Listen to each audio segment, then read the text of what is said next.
Zortzietatik aurrera ikusiko zaitugu, gaur egun albistegian eskerrik asko, pentsatzen dut Maialen Anderka aipatutako gaietako batzuk behintzat, analizirako, berak esan da bezala, mai gainean izango dituzuela. Dudarik ez dela edo zer gertatzen baldin bada tartorretan, hasier etorri gugana, baina bitartean guk analiziari toki egingo diogu, guzti urteaga zemoz joan dauda, arratsaldean. Oso ondo, arratsaldean. Agurtu zaitu da honetan, besteak beste bi hitzetan Frantziako Senatuaren eserleku aldaketak, ekarri duen aldaketaren inguruan egidazu analizi txiki bat. Bai, argi dagoena da, berriz ere normalidadera itzuli gerala, zeren 1998 geroztik, beti eskubia gobernatu zuen, izan ezik azken 3 urte hauetan, ez? Eta atzoko emaitzak izan dira, azken hauteskunde municipalen jarraipena, azken hauteskunde municipaletan, eskubiak eta zentroak orakada ezagutu zuen, baita Frente Nazionalak ere, eta horren islada ikusi da kasu honetan, eta eskubiak berreskuratu egin du azken binean Senatuaren kontrola, eta azpimarratzekoa da ere bai, Frente Nazionalak bi senatari lortu dituela, eta lehen aldia da, 5. Republikan hori gertatzen dela. Asamblea Nazionalaren aldean eskumen gutxiago dauka senatuak, edozein kasutan Holanderi gauzak zailtzeko bidea izan daiteke, gauzak atzeratzeko momentuan, eta gauzak berak nahi beste azkar aurrera ez ateratzeko momentuan ere, ezta?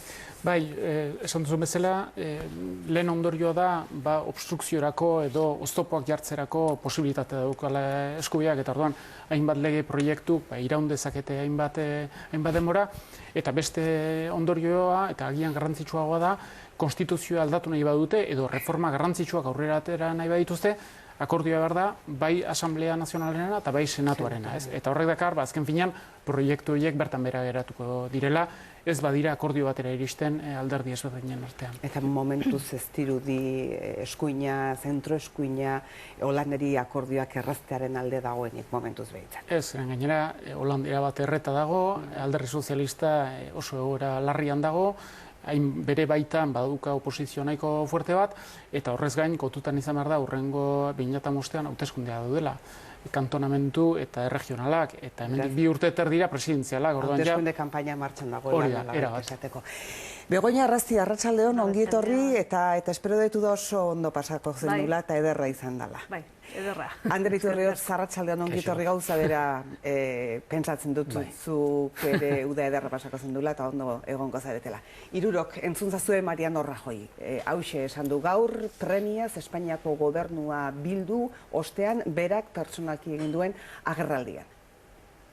Porque va en contra de la ley, desborda la democracia, divide a los catalanes, los aleja de Europa y del resto de España y perjudica gravemente a su bienestar, por no hablar de la frustración a la que está condenando a una parte de los ciudadanos de Cataluña al animarles a participar en una iniciativa que no puede, por su ilegalidad, ver la luz. Lo peor es que lo sabía desde el principio. Oietxek besteak beste Mariano Rajoy, gaur esan dakoak, Ander Iturriotz.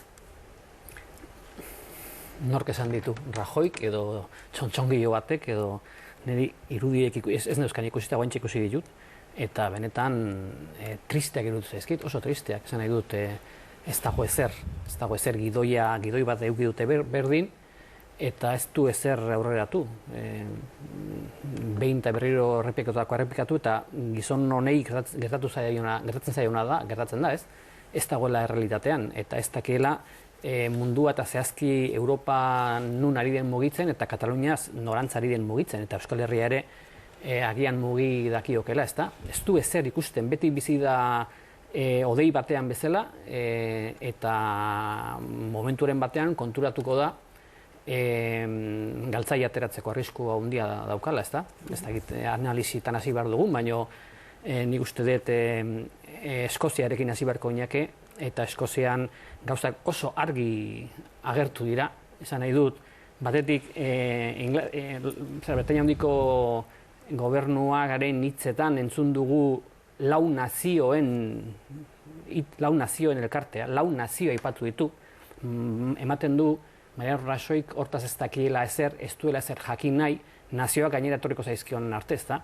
Eta ez hori bakarrik, ikusiko dugu, oraindik ez dakigu nola konponduko dan hori, baino baita ere jakin beharko luke Eskozian zer ari da gertatzen gaur egun, jendeak kalera ateratzen ari da independentziaren alde, naiz eta bozketak galdu, eta ez hori bakarri baizik eta alderdi nazionalistari da jende pilo bat erakartzen Bretainia Handiko hirugarren alderdi bilakatu da zeatan ez, bazkidetan edo militantetan gaur egun.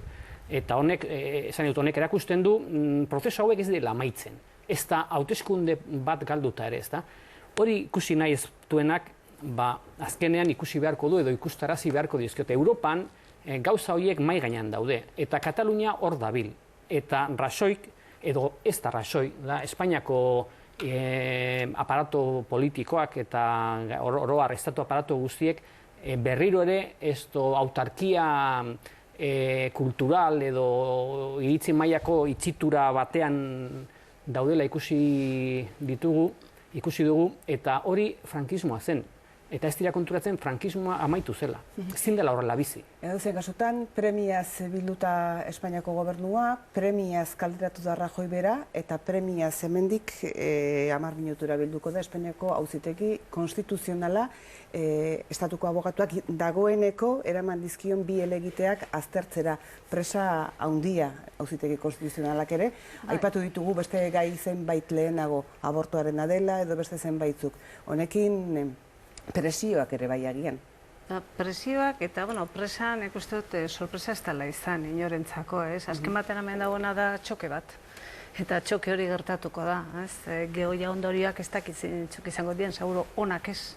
Olako txokeak nazio da estadun artean ona ez da izango. Hor, Katalunian kolokan jarriko dute, saiatuko dira jartzen, nire ustez ez dute lortuko, baina bai geratuko da estadua, bai demokratikoki eta oso ikutua, nik uste dute zauria handia izango dala, ez? Eta orduan bai sakabanatuko diela harremanak hori seguru dala, ez da?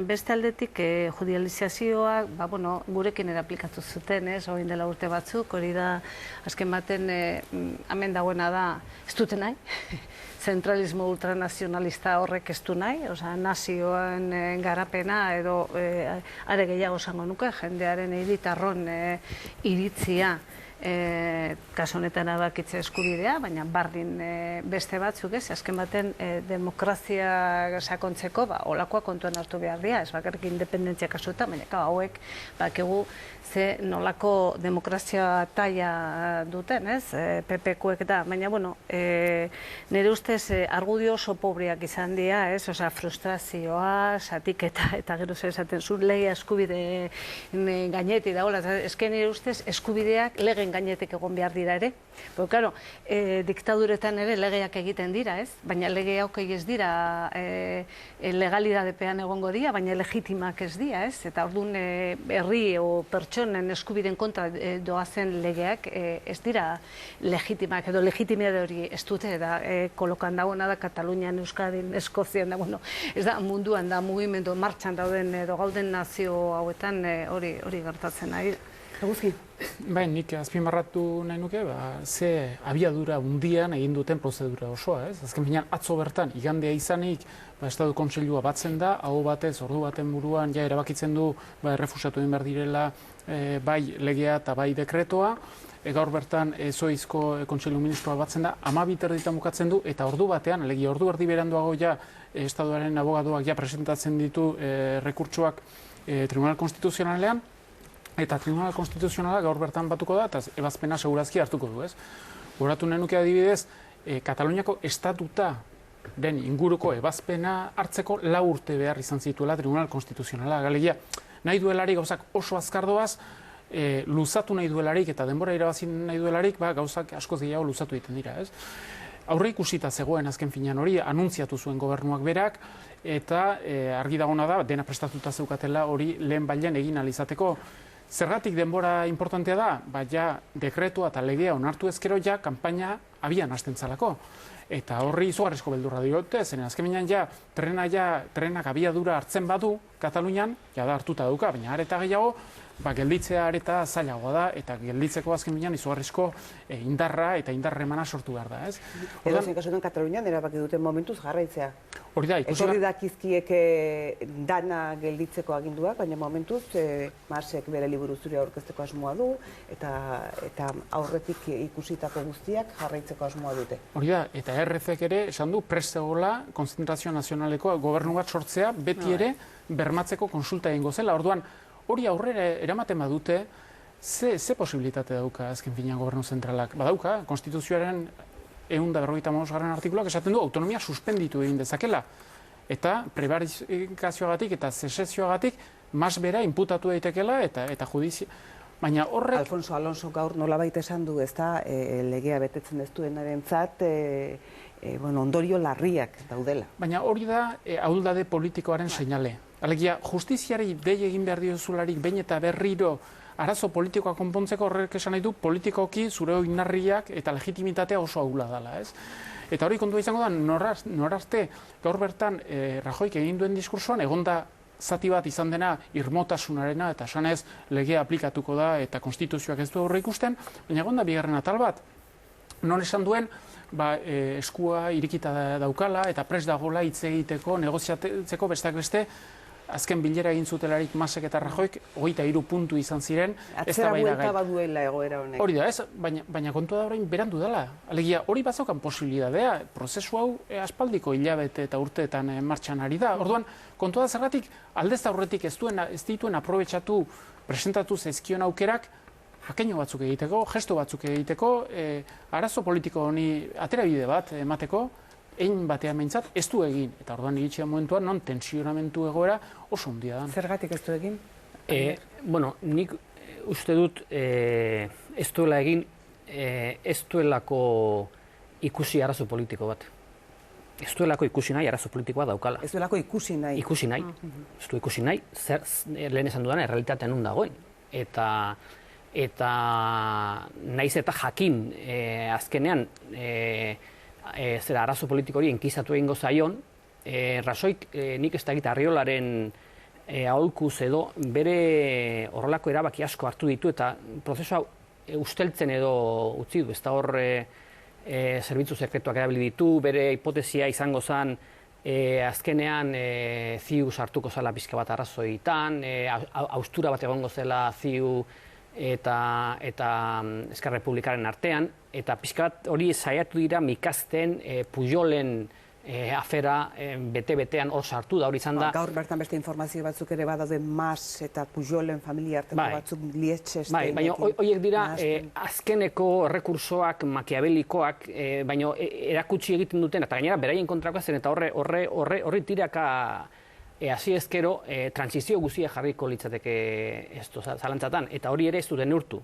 Zer, jende bat jadanik ari da Espainian esaten, transizioari buruz hitz egiten behar dugu behingoz argi, ezta?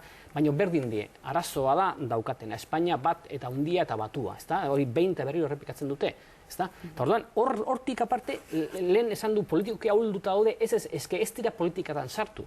Eta Kataluniatik esan zaie politikari erantzun diote politika judizializatuz, baina ez da hori ere. Zen eta aparato juridikoa estatu aparatoa da Espainian. Ez dauka inolako independentziarik. Beste aparato bat gehiago da. Eta orain falta zaie urrungo aparatoa. Eta urrungo aparatoa dator esan dezuen mailan, bertan bera utzi autonomia, eta guardia zibila edo polizia edo ejertzitoa bidali. Bidali urnak ebastera esate baterako. Ez daukate beste biderik, jadanik ezin dira hasi arrazoipide demokratikoa eta arrazoipide politikoak mai gainean egin dute bide guztia. Baina hori da Espainiaren estiloa. Espainiak ez du beste mai ingururik ezagutzen. Eta horretara joan dira, dakitelako militarki gehiago direla. Begoña, bat zaraz? Urduritasuna ikusten da, ez? Mehatxuek azken baten urduritasuna adierazten dutela eta egunero ikusten ditugu, entzute ditugu eta gero praktikan, ez? Atzo Estatu Kontseilua, gaur konstituzionala, en fin, bueno. Baina hori orduitasuna da. Beste aldetik, igual ez dute ejertzitoa bidaltzen eta saiatzen dira Katalunian, Mossos d'Esquadra edo urnak kentzea edo agindua jasuko dute eta orduan bai, nik uste dut olako jugada bat, itxoiteko dala, ere gehiago ez, bat nator zurekin. Baina azken batean. Pujol, mas, oainatea dutela, kasualidadez, guzti hori, bat nator, esan duzun guztiarekin, baina ejertzituan komentatu duzuna eta konstituzioak baimena ematen du, nik uste dut askoz txarago eta bai makebelikoak izango direla kasu horretan, ez? Baina, harira joanez ni atentzioa dituet Almunian deklarazioa. Nik uste dut, Almuniak ikusi duzen nolako desastre politiko dago, azken baten konpartitzen du, bere proiektu espainola eta zentralista bera da, Partido Socialista eta Partido Popularrena ez da. Eta beak planteatu du hori, zergaitik ez duten egin erreforma lehenago, edo denbora dagoela, estatuto berri bat, edo baldintza berriak, eta nik uste dut hor, Partido Socialistak behintzat zenbait sektoren da uste dut Almunia kualifikatua dela, zentsu horretan,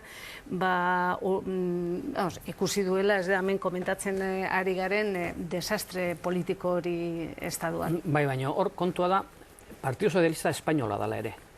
Eta Partido Socialistak orain txurarte eukidu, PP-ek eukiduen jarrera berbera. Orain ari dira pixka bat zerbait ateratzen, baina ez daukate horri buruzko azterketa bat, ez dute inoiz sinestu horretan. Eta orain, atera balin badute kontua da, hauteskundeak datozelako. Eta orain, distantzia bat hartu behar dutelako PP-rekiko. Orduan, PP izango da, itxia izango da, bizerala, eta irudi bat eman nahi dute. Baina, nazio arazoari buruz, eta estatu arrazoiari buruz, Espainiako ezkerra eta Espainiako eskuina berdin izan dira beti. Noski. Osea, hoxe, esan dut, nik ere. Baina esaten dut, atentzioa ditu nahuela, zerretik hor nik ikusten dudala, Almunian zea, ez diferentzia ideologiko, ez aldiz bardinak. Eta nik ikusten dutela kaos politiko bat dakarrela honek. Hori esan dut. Claro, eta Almuniak azken baten, persona politiko kualifikatua, ados egon edo ez egon, baina kualifikatua da.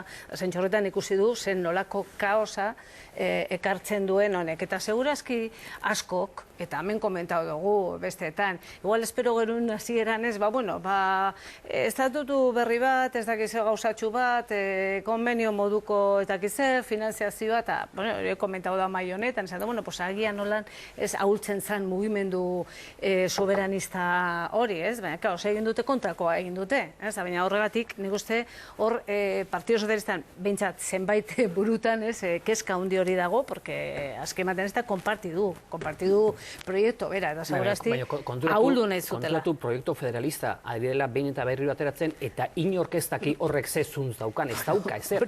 Ez dauka ezer. Ez dira jarri horretan, ere. Eta orain...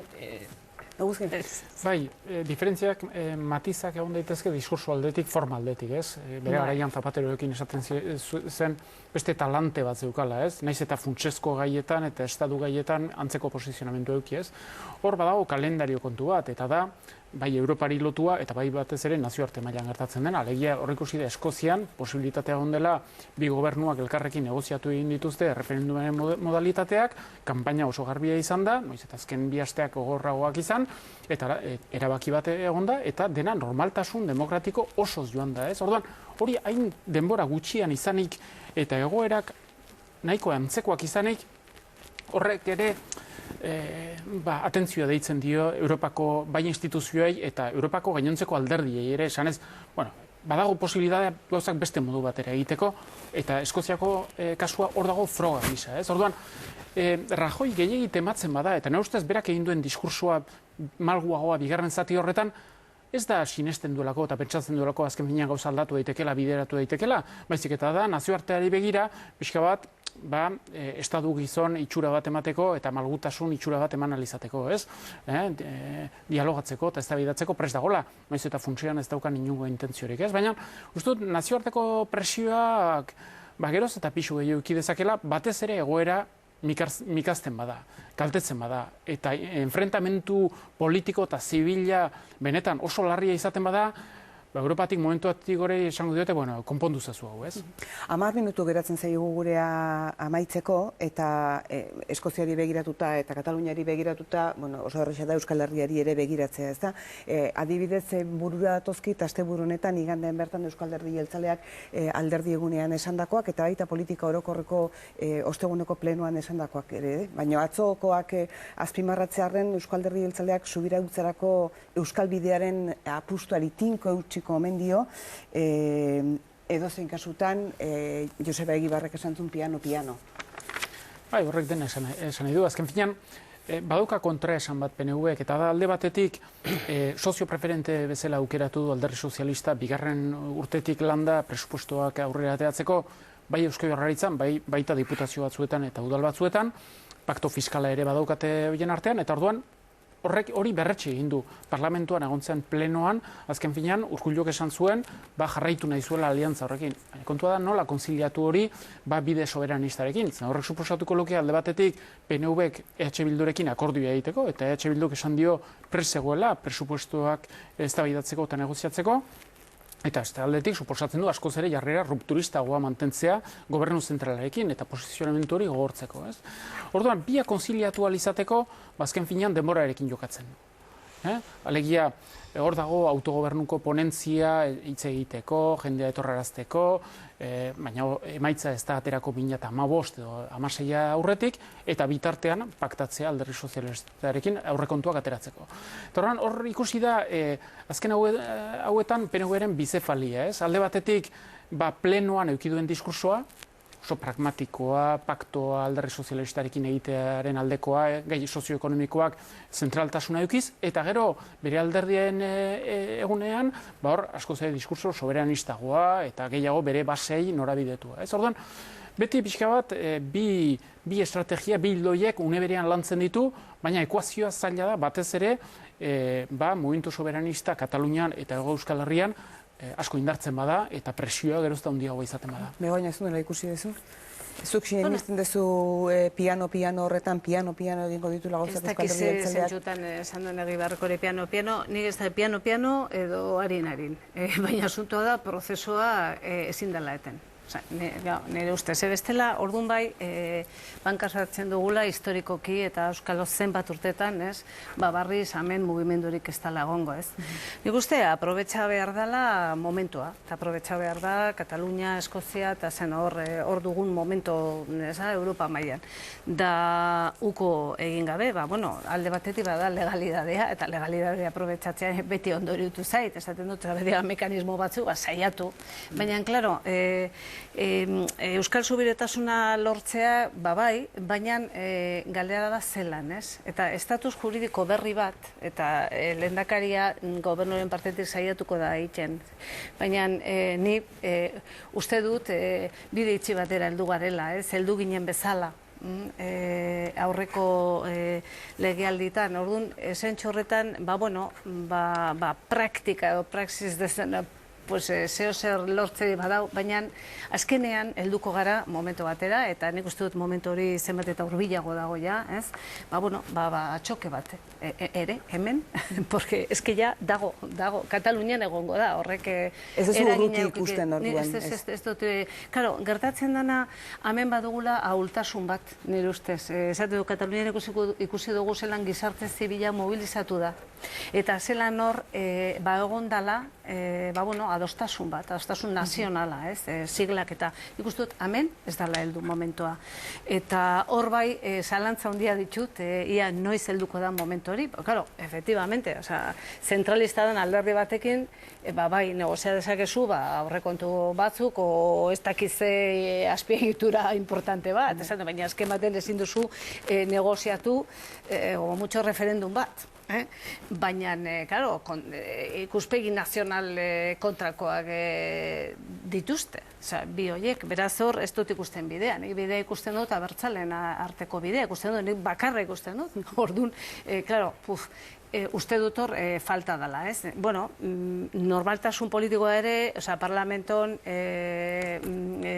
sortu, eta barreko guztiak ez luzatzearen, ez? Nik uste dut horrek ematen duela ere, abiadura segurazki arinduko dala, ez? Baina hor rekorrido bat falta zaigu. Gizarte zibila aipatu du Begoñak, eta asteburu hontan gure esku dago ekimenak gizarte zibilaren bultzadarako balio dezaken, edo zati baten bultzadarako balio dezaken heinean, hainbat neurri hartu ditu eta hainbat erabaki hartu ditu ikasturte honi begira. Biak uztartuz nahi baren badezu Ander, 3 minutu beratzen direta. Bai, hemen bi faktore daude. Batetik gizarte zibilerna dago. Eta zuk galderan esan duzu erreza otezan Euskal Herria etortzea, eta nik uste oso zaila dela Euskal Herria etortzera. Euskal Herrian oraindik arazo asko dauzkagu, eta inkluso esango nuke txokerik ez dela emango, epe txikian. Eta ez da txokerik emango, batetik gizarte zibila, Euskal Herriko gizarte zibila, eta Kataluniako edo Eskoziako gizarte zibilak momentu honetan ez daude dinamika berean. Nik uste dut hemen oraindik asko dagoela egiteko eta implikazio gehiago aurkitu behar direla eta gizarte zibilari eman behar zaizkiola baita ere, eman behar zaizkiola etorkizuna aintzat hartzeko keinuak, eta hemen ez dira keinuak ikusten. Esan nahi dut, ezin da horrelako prozesu bat bakarrik gizarte zibilaren esku utzi. Eta hemen utzi egiten duena bestea da. Utzi egiten du, nire ustez, bereziki EAJ-aren jarrerak. EAJ osten ari da prozesua. EAJ-ari momentuetan ez zaio interesatzen Eskozian edo Katalunian gertatzen ari da gertatzea, ezta. Asteburu honetan, txalotu dute Eskoziako bidea, eta esan dute beraiena dela Eskoziako bidea, txalotu dute Katalunia, baina esan dute Katalunia berriro ere ez dela beraien bidea adostasuna dela estatuarekin, hori badakite falazia erraldoi bat dela.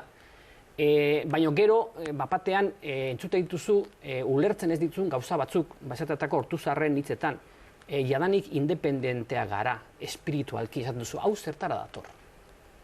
Hau zertara dator, zer nahi da, berriro ere karta markatu bat jarri mahai gainean, hain zuzen ere osteko txokea izan zitekeen hori, eta nik uste dut txokea ez izateko beste arazoi batzuk ere badauzkagula, ezta? Baina momentu honetan, bestaletik ezker abertzaleak nik uste dut Gasteizen oso argi utzi zuela zein zen bere postura, autokritika egiteko pres agertu zen, oinarrizko adosasunak lortzeko pres agertu zen, eta inkluso hiruko bide bat, Euskal bide horren barruan hiruko bide bat planteatu zuen, eta nik hori ez nuen espero EH Bilduren gandik, ezta? Hiru prozesu desberdin bata Euskal Mendebalde honetan, Nafarroan eta beste bat iparraldean, ezta? Hori horrek nik uste dut erakusten duela badagoela borondate bat gizarte zibila erabiliz edo gizarte zibila elikatuz txoke batera joateko, ezta? Eta nik uste dut gainera ez dagoela beste biderik, zen eta Lomcerekin gertatu dana gaur egun, eta salduna izan dizkiguten bi emaitza horiek, bi lorpen horiek, ez dira lorpenak, ez dira ezer. Propaganda da. Orduan, Madrilek ez du ezer eman nahi, eta ez du ezer emango. Beraz, Madrilen kontra zer egin nahi duzu, Kataluniarena edo beste bide bat hartu nahi duzu. Hor ez dago definiziorik, ezta? Eta ez badago definiziorik, nik uste dut txokerik ez dela egongo. Ez daukagulako indarrik, bakarrik, gizarte zibilan edo ezker abertzalearen bidez aurrera egiteko. Uste duzu Eusko Alderdi Jeltzalea dela, egoera gozten ari dena? Batzatoz Anderrekin ez?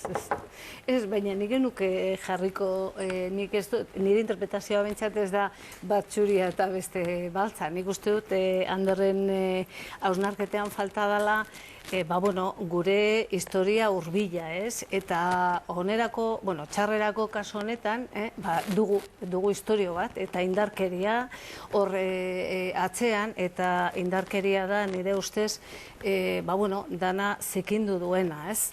Orduan, klaro, abia puntoa ez da berdina, beraz, ni momento historiko honetan, ze uste dut dala, eta uste dut ez dela txantxetako momentua, beraz, indar politikoen arteko harremana izan behar dira inteligenteak, kalidadezkoak, izan behar dira eskuzabalak, ez? Zebestela, ikamiketetan jarraitzen badugu, hau ez dakizte da, hau txarra ez da, orduan, beraz, ni, olako hausnarketa ez dute konpartitzen, ez? Ze ezin dut ukatu gertatu dana, eta galdera, igual, gure burue egin behar diego, zergatik gaude hola, ez? Osea, zergatik gure gizartea, gizarte demokratika, aurreakoia, movida, ez? Oso politika, gure gizartea, euskal gizartea politika da, eta hemen beti historiko egite egon da, plantamendu independentista, soberanista, hemen indarra egon da,